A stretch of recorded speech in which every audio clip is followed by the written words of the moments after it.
नमस्कार, आदाब। Crime petrol dial 100 में आप सबका स्वागत है।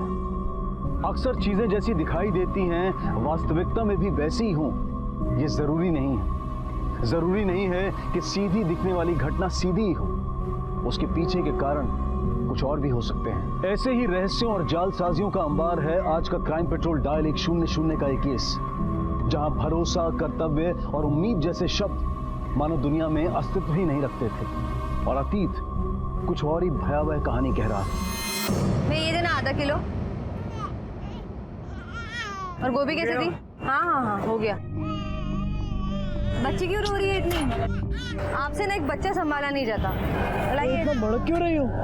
मुझे क्या बच्चा संभालने का एक्सपीरियंस नहीं है? पहली बार बाप बना हूँ, टाइम तो लगेगा ना। मैं तो जैसे पैदा होते ही माँ बन गई थी ना।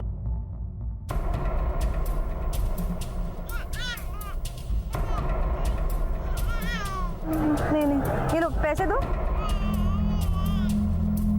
अरे वहाँ क्या देख रहे हो? पैसे दीपक। हाँ? क्या देख रहे हो?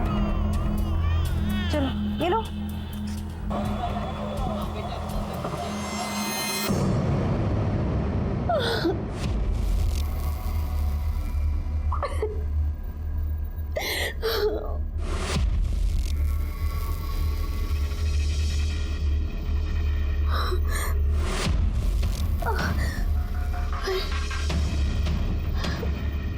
बहुत भूख लगी है ना तुझे? हाँ। ये ले खाना, ले खा।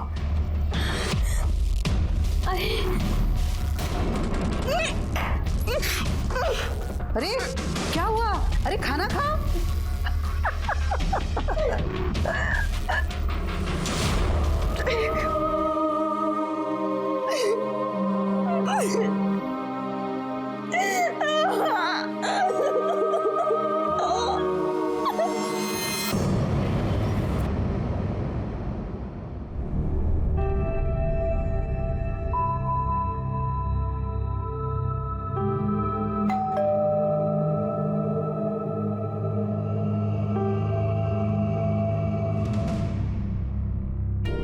आओ।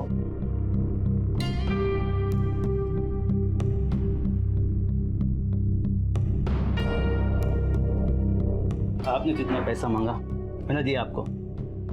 बस अब मेरा प्रोजेक्ट पास करवा दो आप। समझ लो आपका प्रोजेक्ट पास हो गया। अब आप जाके काम की तैयारी शुरू करो।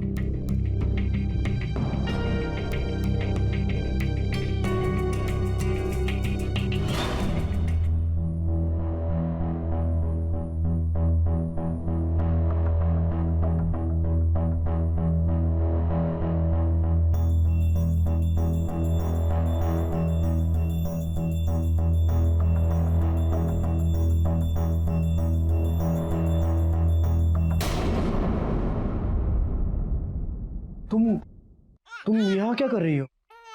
मतलब अभी तुम बाहर थी, अचानक से यहाँ? हाँ तो मुन्नी ने सुसु कर दी तो उसके कपड़े बदलने के लिए दूसरे कपड़े लेने आई हूँ। लेकिन तुम ऐसे बिहेव क्यों कर रहे हो? नहीं, बस यूं ही अचानक से तुम्हें देख लिया तो। देखो मुझे ऑफिस के लिए लेट हो रहा है। अब मैं निकल रहा हूँ, शाम को मिलते हैं।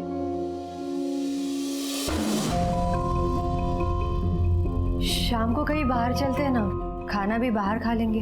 ठीक है, मैं ऑफिस से निकलते ही तुम्हें कॉल कर लूंगा। तुम रेडी रहना, पिकअप कर लूंगा।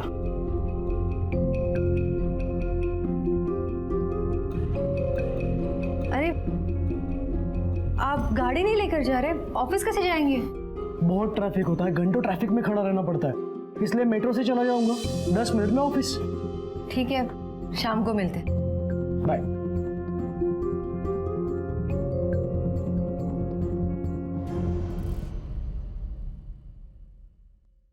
ऑटो।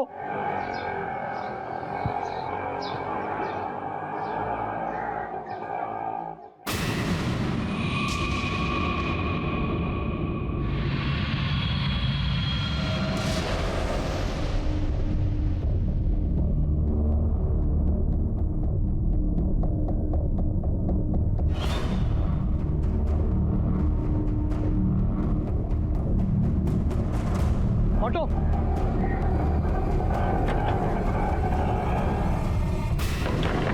दरवाजा खोलो आई, कोई तो दरवाजा खोलो।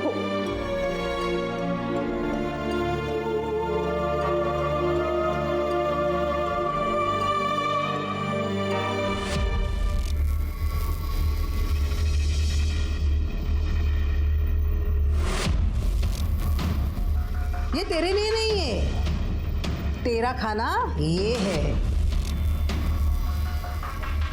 ले, खा ले, खा। भूख लगी है ना तुझे? खा, ये चूहा खा। देख, मैं लेके गई ना तो वो भी नहीं मिलेगा तुझे।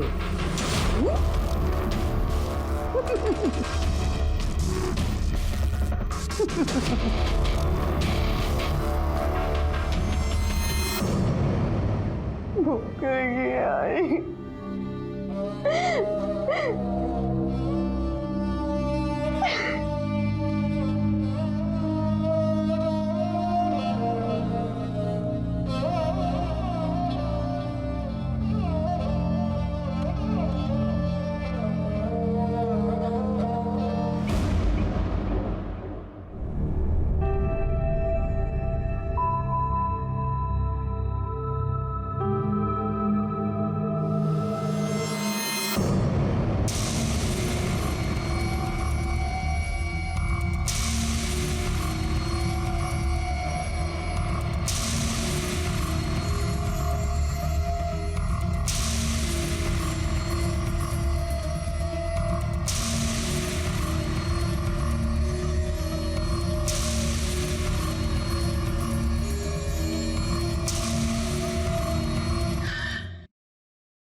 क्या हुआ? गाड़ी क्यों रोक दी? नहीं, अचानक से ब्रेक लग गया।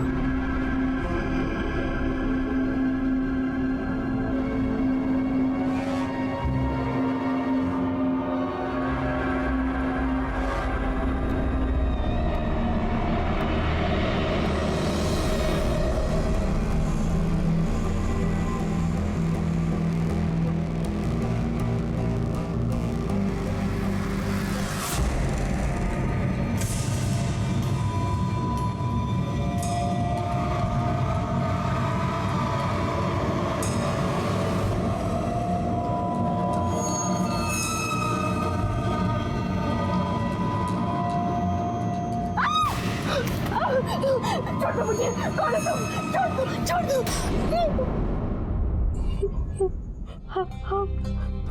आप कहाँ चले गए थे? आपको पता है माची ने मेरे साथ बहुत। घबराओ ना, मैं हूं ना, तुम टेंशन मत लो, मैं सब कुछ ठीक कर दूंगा। चलो अंदर चलकर बात करें। नहीं, मुझे नहीं जाना, मुझे नहीं जाना। राखी, मैं हूं ना, चलो चलो।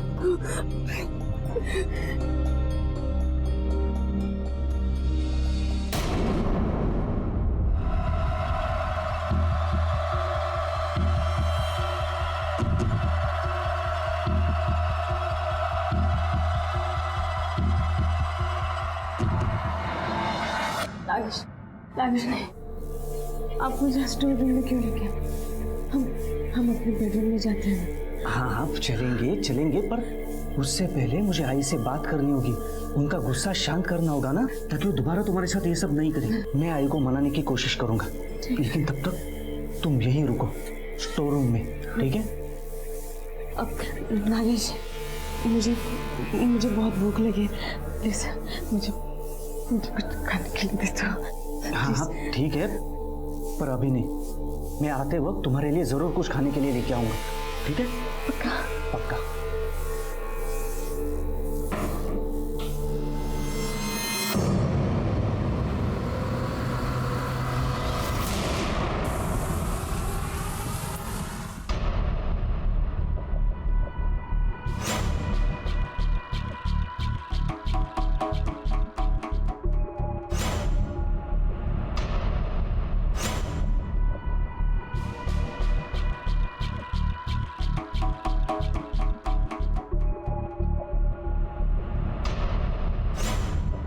अरे मेरा बच्चा क्या कर रहा है?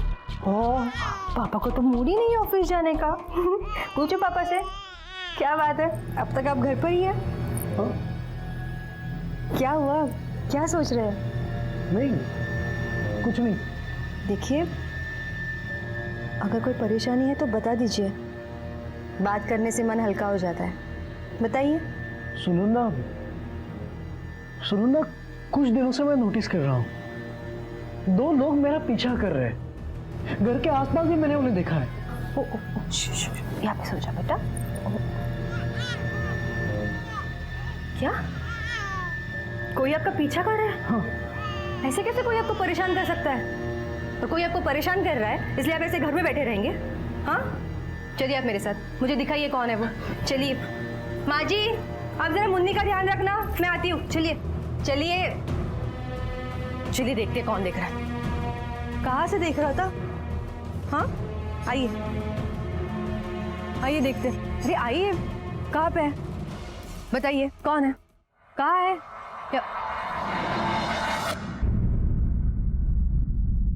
कोई है? कोई भी नहीं है आसपास। अब खामखा टेंशन ले रहे हैं। ये लीजिए, ये लीजिए, ये सब आपका वहम है, कोई नहीं है आसपास। आप एकदम रिलैक्स होके ऑफिस जाइए। रिक्शा, जाइए जाइए, बैठिए। देखिए ज्यादा मत सोचिए, हाँ, शाम को मिलते हैं, बाय।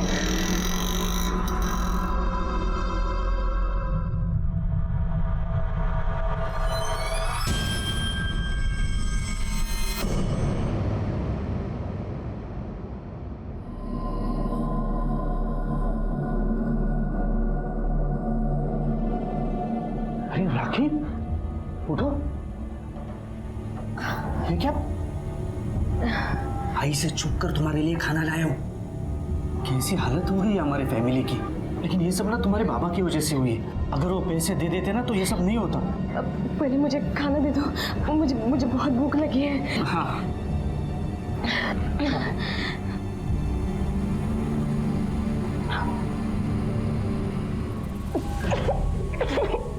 क्या हुआ?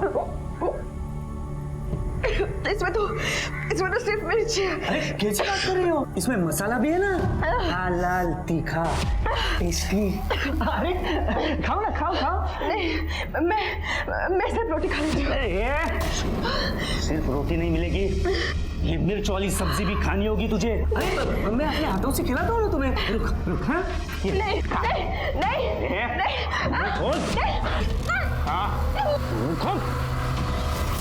एक लड़की जिसे बंधक बनाकर प्रताड़ित किया जा रहा है, जुल्म सह रही है। दूसरी तरफ एक रहस्य ये था कि दीपक का पीछा करने वाले वो लोग कौन थे और ऐसा करने के पीछे उनका मकसद क्या था। क्या ये किसी तूफान के आने की कोई आहट थी? क्या दीपक, सुनंदा और राखी का आपस में कोई वास्ता था?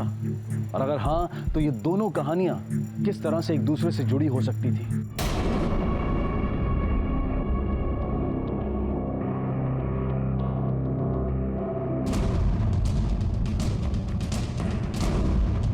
रुको, कौन हो तुम?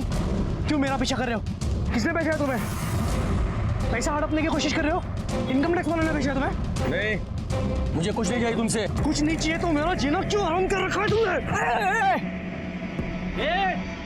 अपने बाप के उम्र के आदमी पे हाथ उठाया है, शर्म नहीं तुझे? शर्म तो तुम्हें आनी चाहिए। मेरा पीछा करते हो तुम्हें शर्म आनी चाहिए। क्यों मेरा पीछा कर रहे हो? क्यों मुझे परेशान कर रहे हो? क्या चाहिए तुम्हें मुझसे?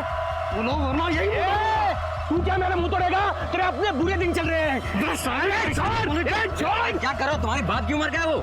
ज्यादा ज्ञान मत बांट, चल अपना काम कर। सर, हमें क्या इसकी तरह मजबूर समझ के रखा है? क्या करेगा तू? क्या करेगा तू? अरे छोड़ो, साहब को क्यों मार रहे हो? अरे तुम्हारे साहब को पहले बताओ, बड़ों से बात करने का तो तरीका ही नहीं है। बुजुर्गों से कैसे बात करते हैं इसकी तमीज नहीं है।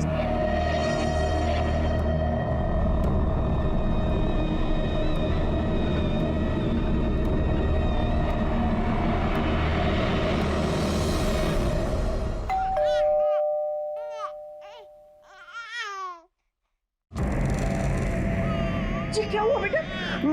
तेरे कपड़े कैसे फट गए? ये क्या हो गया? ये कैसे लग गया? ऐसे ही एक आदमी से टोकने में हो गई। उसने मुझे मारा तो मैंने भी उसे मारा। मतलब अब तुम मवाली लोगों के साथ मवाली बनोगे, सड़क पे मारपीट करोगे? अगर वो मुझ पर हाथ उठाए तो मैं भी उस पर हाथ उठाऊंगा, चाहे कुछ भी हो। देखिए अब दीपक,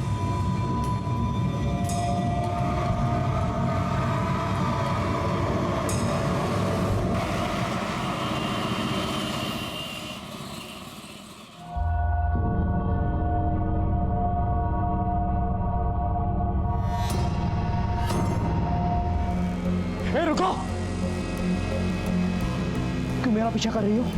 तुम्हारे पार्टनर को उतना सबक सिखाया फिर भी तुम्हें समझ में नहीं आ रहा है, या तुम्हें अलग से समझाना पड़ेगा? मेरी नहीं अपनी परवाह करो। तुम जिस औरत के साथ रह रहे हो वो एक नंबर की कमीनी औरत है।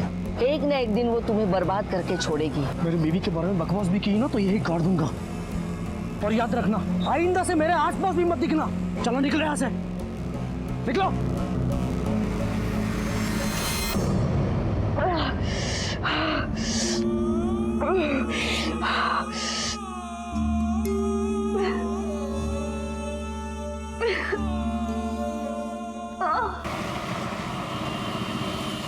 रुको, मैं भी आती तुम्हारे साथ। ये लीजिए माजी। क्यों? वरना वापस किसी से झगड़ा करके आ जाओगे। नहीं करूंगा, तुम टेंशन मत लेना। पिछली बार भी यही कहा था तुमने, पर झगड़ा करके आ गए ना। मैं तुम्हारी एक बात नहीं सुनूंगी, मैं आ रही हूँ तुम्हारे साथ। सुनंदा सही कह रही है, ले जाओ इसे अपने साथ। ठीक है, लेकिन गाड़ी से लेट हो जाएंगे, मेट्रो से चलते हैं। नहीं नहीं नहीं, गाड़ी से ही जाएंगे। मैं कोई चांस नहीं लेना चाहती। मैं गाड़ी चलाऊंगी और तुम्हें ऑफिस ड्रॉप करके वापस आ जाऊंगी। चलो चलो माँ जी, आती हूँ मैं।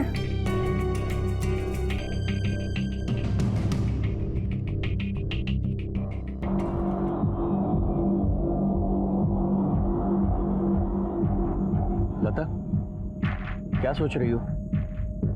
क्या करने वाली हो तुम? देखते जाना, आज मैं सारा हिसाब किताब बराबर करके रखूंगी।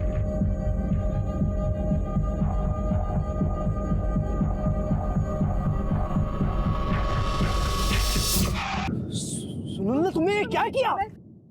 लता,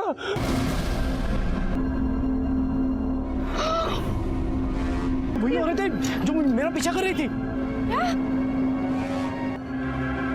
अरे क्या कर दिया? अरे पागल आदमी, अरे पी के चला रहा क्या गाड़ी? नहीं वो, अरे उसके पहले इसको हॉस्पिटल लेके चलो। चलो चलो आओ भाई, हॉस्पिटल।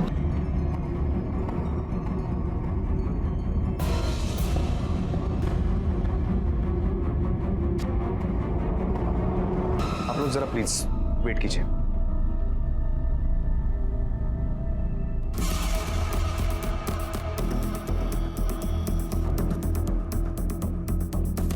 बाहर चोट के निशान नहीं है, मगर इंटरनल ब्लीडिंग हुई है, इसलिए केस काफी कॉम्प्लिकेटेड हो गया। इसलिए फिलहाल कुछ कहा नहीं जा सकता सर। ठीक है डॉक्टर। आप दोनों में से गाड़ी कौन चला रहा था? मैं चला रहा था, लेकिन इसमें मेरी कोई गलती नहीं है। वो औरत ही गाड़ी के सामने अचानक से आ गई। आप उसे पहचानते हैं?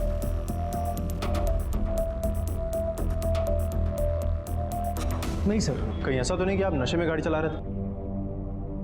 नहीं सर, वैसे तो मैं ओकेजनली लेता हूँ, लेकिन दिन के वक्त बिल्कुल नहीं। देखिए, आपके कहने से तो हम मान नहीं जाएंगे, आपको ब्लड टेस्ट करवाना पड़ेगा। तावड़े सर, इनको ब्लड टेस्ट के लिए लेकर जाओ। आनी मैडम। Yes sir. इनसे इनकी सारी डिटेल्स लो। ब्लड और डिटेल्स देने के बाद आप लोग घर तो जा सकते हैं, लेकिन जब तक ये केस सॉल्व नहीं हो जाता तब तक आप लोग इस शहर से बाहर नहीं जा सकते। जाइए।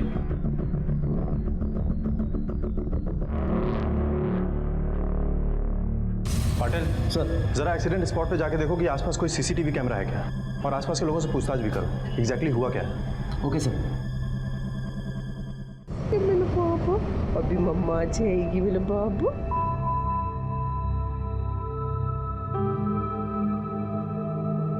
कहाँ रह गए थे तुम दोनों?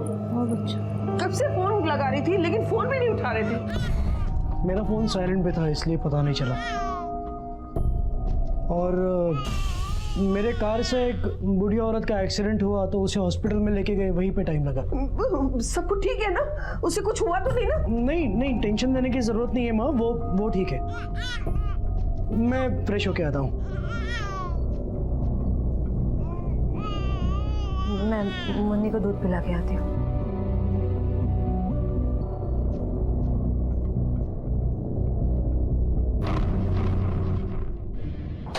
दीपक, तुमने पुलिस को बताया क्यों नहीं कि वो औरत तुम्हें परेशान कर रही थी? अगर ये बात मैं उन्हें बता देता तो उन्हें जरूर यकीन हो जाता कि ये एक्सीडेंट मैंने जानबूझकर किया हुआ है। और एक बात, तुमने अगर ब्रेक टाइम पर लगाया होता ना तो ये एक्सीडेंट नहीं होता। सर, जिस बूढ़ी औरत का एक्सीडेंट हुआ था उसकी मौत हो चुकी है सर। और आसपास के जितने भी पुलिस स्टेशन हैं सब जगह पता करो कि इस हुलिया और उम्र से मिलती कोई मिसिंग कंप्लेंट दर्ज है क्या। अगर कोई पहचान करता है तो उसको बॉडी हैंड ओवर करो। ठीक है सर। और सर, जिस आदमी की गाड़ी से ये एक्सीडेंट हुआ था मैंने उसके बारे में पता किया है। उसका नाम दीपक बोरकर है और पता चला है कि वो एक करप्ट म्यूनसिपैलिटी ऑफिसर है। लेकिन सर मुझे नहीं लगता कि ये सिर्फ एक एक्सीडेंट का केस है। कोई एविडेंस हाथ लगा है क्या तुम्हारे? सर फिलहाल तो कोई एविडेंस नहीं है, क्योंकि जहाँ पर एक्सीडेंट हुआ उस स्पॉट पे कोई सीसीटीवी कैमरा नहीं है और सर कोई चश्मदीद गवाह भी नहीं है हमारे पास। फिर तुम्हें क्यों लगता है कि एक्सीडेंट नहीं है? क्योंकि सर जितने कॉन्फिडेंस से उसने एक्सीडेंट वाली बात कही थी उतने ही लो कॉन्फिडेंस से उसने ये बात कही कि वो उस बूढ़ी औरत को नहीं जानता। और सर बातों ही बातों में उसने अपनी बीवी को लुक दिया था। उसके बाद वो काफ़ी घबराया हुआ था सर मुझे लगता है कि वो हमसे झूठ बोल रहा है, कुछ ना कुछ छुपा रहा है हमसे। तो तुम्हारे कहने का मतलब है कि वो उस बूढ़ी औरत को पहले से जानता था और ये एक्सीडेंट नहीं था बल्कि एक मर्डर था।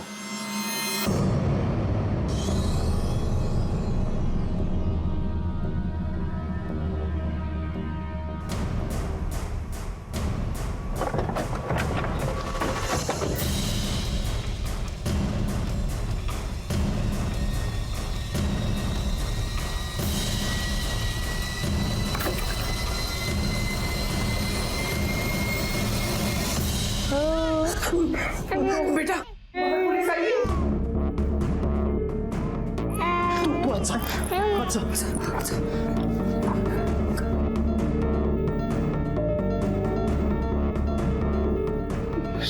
सर आप यहाँ क्या हुआ? एक खबर देनी थी आपको। आपकी गाड़ी से जिस औरत का एक्सीडेंट हुआ था उसकी मौत हो चुकी है।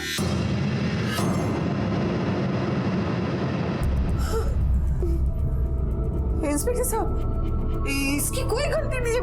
इसने कुछ नहीं किया। इसने जानबूझकर उसे नहीं मारा। देखिए आप शांत हो जाइए। अगर कुछ हुआ है तो इंक्वायरी तो करनी पड़ेगी ना। सबसे पहले तो हमारे लिए उस औरत की पहचान होना जरूरी है। आप वाकई नहीं जानते थे उसको? मैं सच कह रहा हूँ, मुझे कुछ नहीं पता।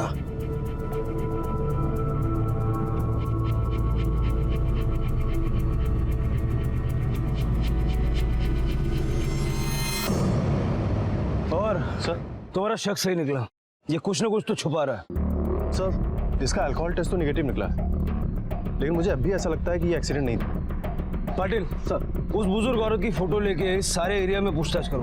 देखो कोई उसे पहचानता है क्या, क्योंकि इस वक्त हमारी पहली प्रायोरिटी उसकी पहचान होना है। और पवार सर, दीपक के ऑफिस के आसपास जितने भी रेस्टोरेंट्स और चाय की टपरियां हैं जरा वहां पूछताछ करो, क्योंकि अगर ये अंडर द टेबल रिश्वत लेता है तो जरूर वहां के किसी रेस्टोरेंट या टपरी का सहारा लेता होगा। पता करो कि वहां किसी ने उस औरत को देखा है क्या। ठीक है सर।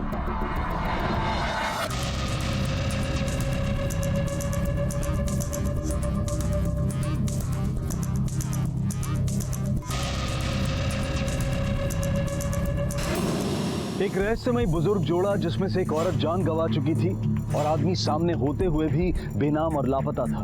दीपक का पीछा करने वाले वो लोग कौन थे और ऐसा करने के पीछे उनका मकसद क्या था? हर पल नई चौंकाने वाली घटनाएं सामने आ रही थीं जो पुलिस की तहकीकात को चुनौती दे रही थी। सुनो।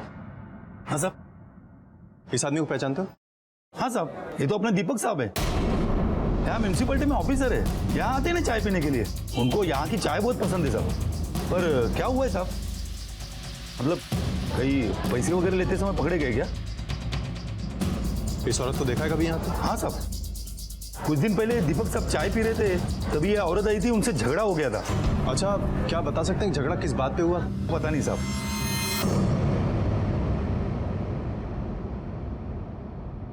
सर आप तो कह रहे थे ना कि रूटीन इंक्वायरी है, तो यहाँ क्यों? क्या हुआ भाई, बहुत घबराए हुए लग रहे हो। आपको पता चल गया क्या कि आपका झूठ पकड़ा गया? झूठ? कैसा झूठ? यही कि आप उस बुजुर्ग औरत को पहले से जानते थे, आपने उसे जान से मारने की धमकी भी दी थी और आखिरकार ये एक्सीडेंट का नाटक करके आपने उसे मार दिया। चल अब बता, कैसे जानता था तू उससे? क्या रिश्ता था तेरा उसके साथ?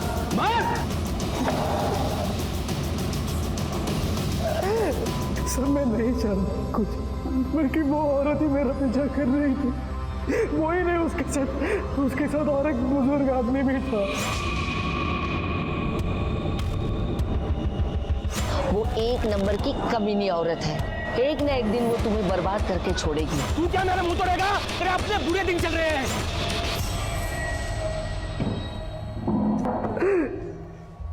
कौन है वो आदमी?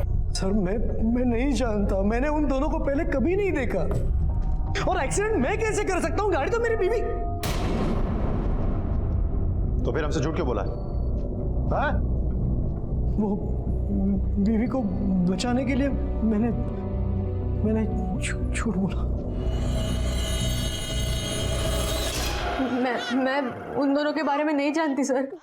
दीपक ने मुझे कुछ कभी बताया ही नहीं। अगर उस औरत से तुम्हारा कोई वास्ता नहीं है तो फिर वो ये क्यों कह रही थी कि तुम इसे बर्बाद कर दोगी? मैं नहीं जानती सर, वो औरत ऐसा क्यों कह रही थी। हम दोनों एक दूसरे के साथ बहुत खुश हैं सर। मैंने दीपक को कभी दुखी नहीं किया। आप चाहिए तो दीपक को पूछ सकते हैं सर, पूछिए। जब एक्सीडेंट हुआ तब गाड़ी तुम चला रही थी?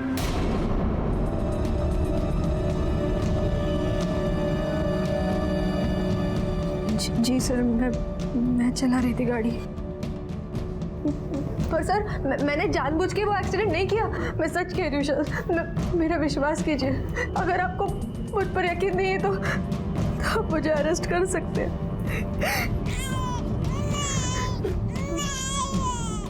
मेरे बच्चे को भूख लगी।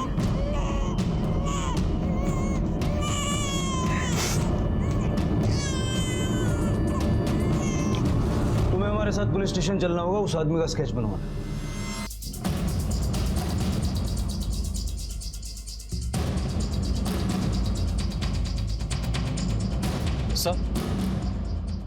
सर दीपक ने जिस बुजुर्ग आदमी का हुलिया बताया था उससे ये स्केच बनाया सर। अब दीपक कितना सच बोल रहा है और कितना नहीं, वो तो तभी पता चलेगा जब हमें ये मिल जाएगा।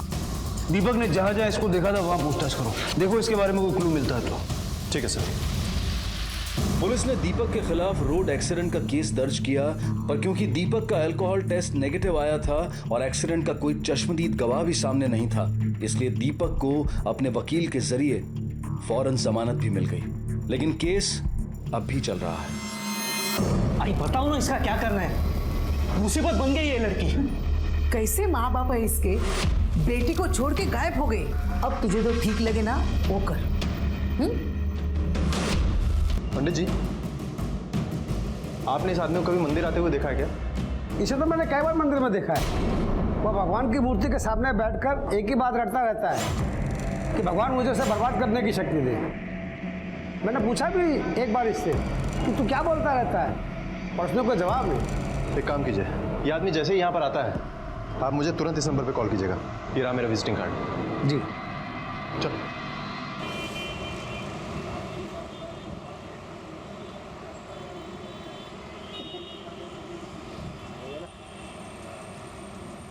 एक बात पूछूं तुमसे, कहीं ये सब तुम मुझसे छुटकारा पाने के लिए तो नहीं कर रहे?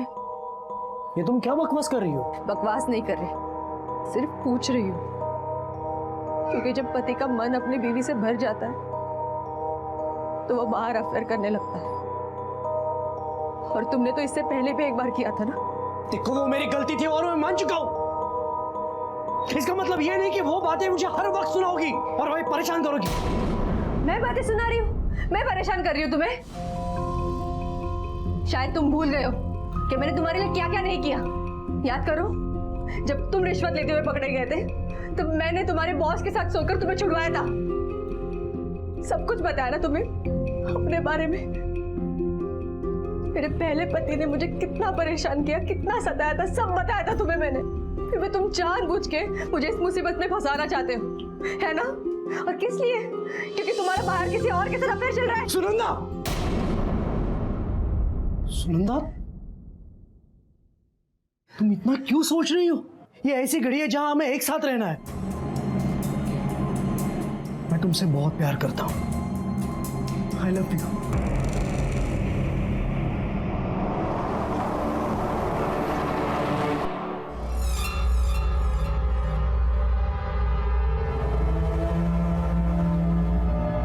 अब हम तुम्हारा बोझ नहीं उठा सकते। अब तू हमारे कुछ काम की नहीं रही। तेरा बाप खुद गायब हो गया तो पैसा कौन देगा? हाँ, इसलिए हमने तय किया है कि हम तुझे मुक्ति दे देंगे, हमेशा हमेशा के लिए।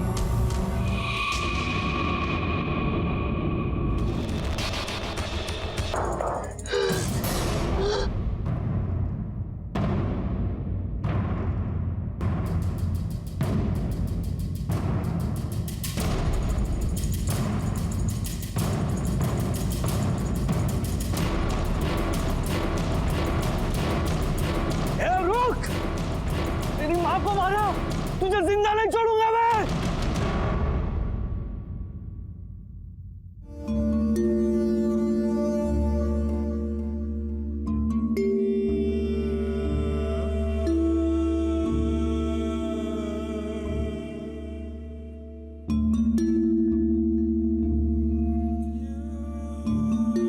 बेटा, इन मर्दों के लिए अगर हम अपनी जान भी दे देना तो ये हमारी कदर नहीं करेंगे, क्योंकि सबसे ज्यादा वो खुद से प्यार करते हैं। लेकिन मैं तुझसे एक बात कहना चाहती हूँ कि अगर मेरे बेटे ने तुम्हें धोखा देने की कोशिश की ना तो मैं तुम्हारा साथ दूंगी। अपने आप को कभी अकेला मत समझना बेटा। ये सब क्या हो गया माँ जी हमारे साथ? पता नहीं किसकी नजर लगाई हमारे घर को। फिक्र मत कर, हम लोग कल मंदिर चलेंगे और भगवान से प्रार्थना करेंगे कि हमारे घर में शांति बनाए रखे। सर, दीपक ने जिस बूढ़े आदमी का स्क्रिप्ट बनवाया था उसके बारे में अभी कुछ पता नहीं चला है सर। वो इसके सामने सारे थाने में सर्कुलेट भी करवाई, लेकिन कहीं से कोई लीड नहीं मिली सर। पवार, इस बूढ़े कपल का दीपक और उसके परिवार के साथ कोई ना कोई कनेक्शन तो जरूर है, और दीपक का परिवार जानबूझ के हमसे सच्चाई छुपा रहा है। सुरेखा ताई, सुरेखा ताई, घर में है क्या? सुरेखा ताई, कोई है घर में? कौन है?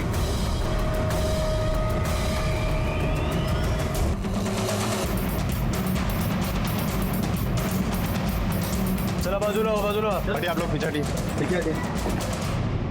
सर, इसके हाथ की नस कटी हुई है।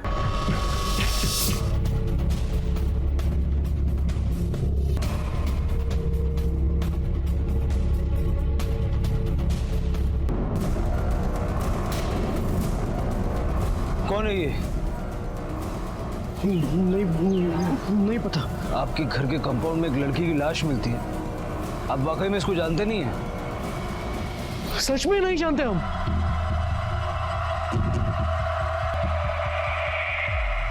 आपके परिवार के साथ एक के बाद एक घटनाएं घटती जा रही हैं। पहले वो एक्सीडेंट और अभी ये मर्डर। आप अभी बताना चाहेंगे कि कौन और क्यों ये सब कर रहा है? सर बताए तो तब ना जब हमें कुछ पता हो। और सर, हमें कुछ पता नहीं। हम तो खुद मंदिर गए थे घर की शांति की प्रार्थना करने के लिए, तो यहाँ ऐसा कुछ होगा ये तो हमें पता ही नहीं था। इस मोहल्ले में और भी तो घर है ना, तो फिर इतने सारे घर छोड़ के लाश आप ही घर के बाहर क्यों मिली? देखिए, आपके इस सवाल का जवाब हमारे पास नहीं है।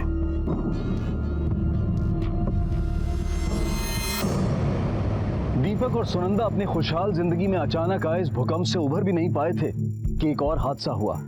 मुंबई में रहने वाले दीपक और सुनंदा के घर के बाहर राखी की लाश मिली, जो पूना में रहती थी। आखिर राखी को किसने और क्यों मारा, या फिर उसने खुदकुशी की थी? एक सवाल यह भी था कि राखी की लाश दीपक के घर कैसे पहुंची, या फिर जानबूझकर वहां पर रखी गई थी।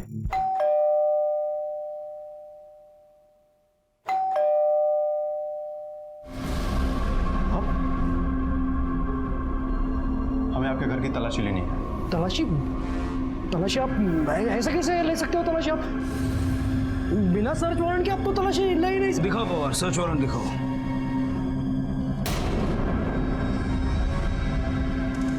देख लिया?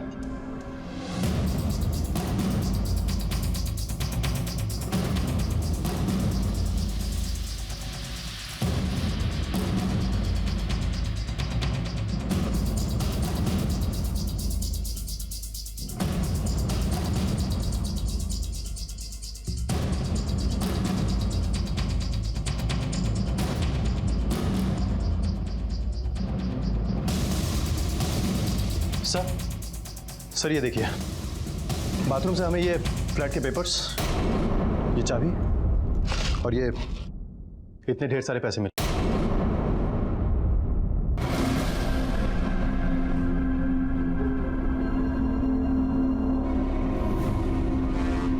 इस फ्लैट के बारे में आप लोगों को जानकारी थी?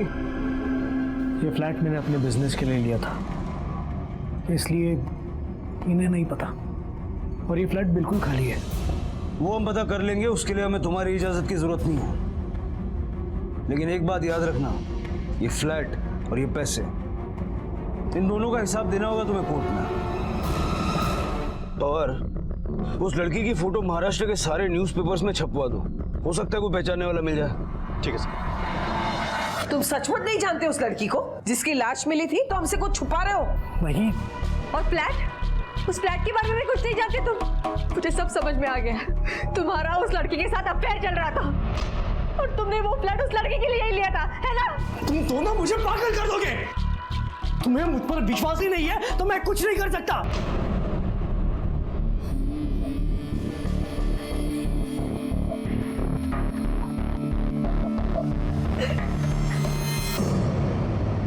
सर, न्यूज़पेपर में देखकर पुणे के कुछ लोगों ने उस लड़की की शिनाख्त कर ली है। उसका नाम राखी था और वो सोमवार पेट की रहने वाली थी।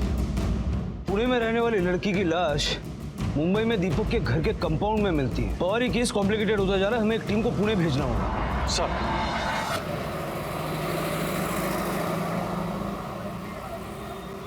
कैसे दिया भैया?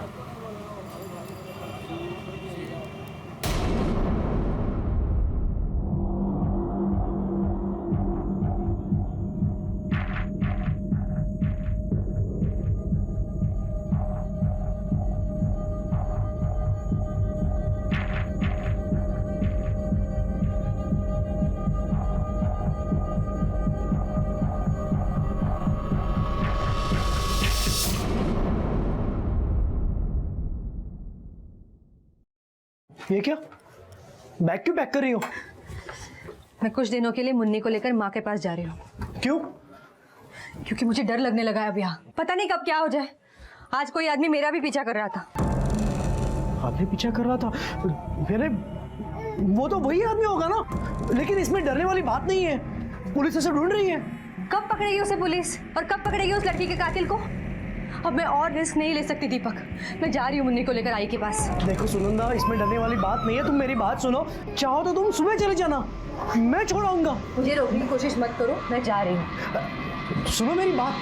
सर, राखी की पोस्टमार्टम रिपोर्ट के मुताबिक उसकी मौत हाथ की नस कटने की वजह से हुई थी और उसका गला भी दबाने की कोशिश की गई है, जिसकी वजह से उसके गले पे निशान है। और सर, रिपोर्ट के मुताबिक उसको काफ़ी दिनों से कुछ खाने को नहीं मिला था, क्योंकि उसके पेट में केले के छिलके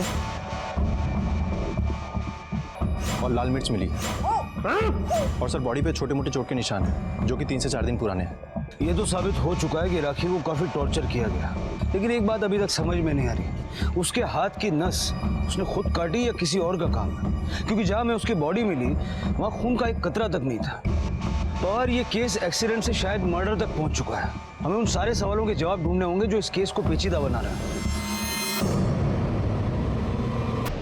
पुलिस की जांच का दायरा मुंबई से पुणे जा पहुंचा था, लेकिन इस दायरे में सवाल बढ़ते जा रहे थे। कौन थे वो दोनों बुजुर्ग जो पहले दीपक और फिर सुनंदा का पीछा कर रहे थे, और क्यों?